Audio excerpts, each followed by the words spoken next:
Trust the Profits Breeders' Cup coverage is brought to you by PlayUp Racebook, the most horse player-friendly racebook in the industry. PlayUp Racebook is always your best bet.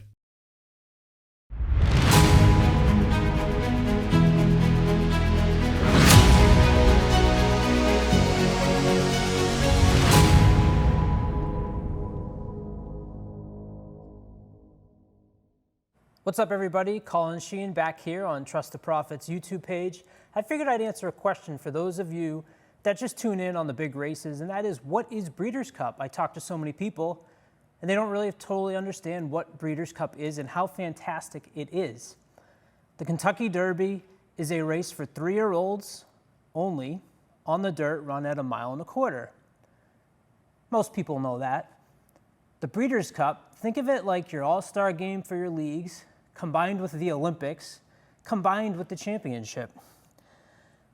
The Breeders' Cup is a world championship for each division, both fillies and colts, on different surfaces and at different distances and different ages. It's over a 2-day period. There's 14 races.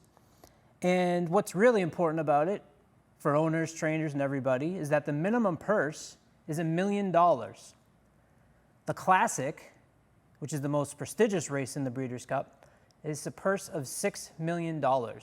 In comparison to the Kentucky Derby purse is $3 million. Friday are all your 2-year-old races. That's what juvenile means. It's your races for horses that are 2 years old. The juvenile turf sprint is for both fillies and males.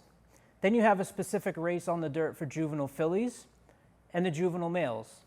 Same thing on the turf, a race for your juvenile fillies turf and a race for the males on the turf. That's your Friday. That's going to be your 2-year-olds. Remember, the Kentucky Derby is for 3-year-olds.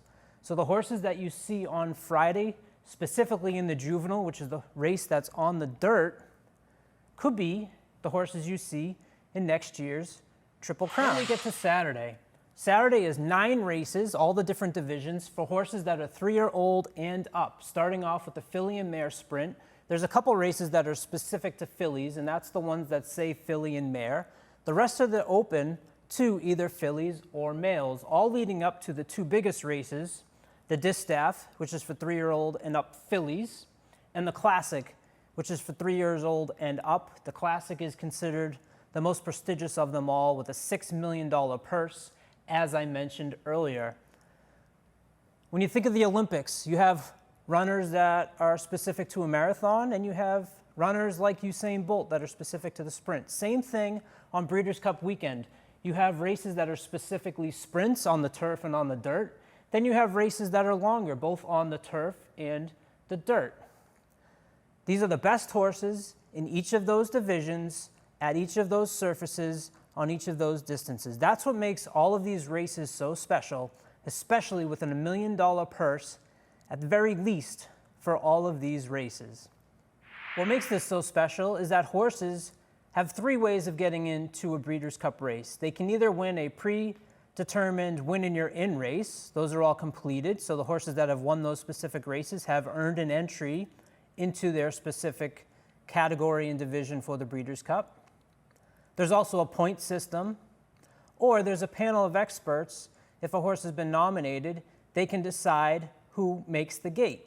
For each of these races, there's 14 entries. While everyone tunes in for the Kentucky Derby, and I get it, it's the one that's most advertised, it's the one that everyone knows about. If you're a fair weather fan, that's the race that you've always heard of and you'll follow every year. I highly recommend you pay attention to the Breeders' Cup on November 4th and November 5th. These are the best horses at each division at all of these different ages. The best of the best. It's like the Olympics. Don't miss it. Tune in. Stay here on the YouTube page for Trust the Profits. Matt DeSantis is doing incredible breakdowns of all the fields, the different trainers' barns. I have some quick videos to give you up-to-date, quick little flashes of who the horses are that you may have heard of in the past. And we will have plenty more leading up to Breeders' Cup.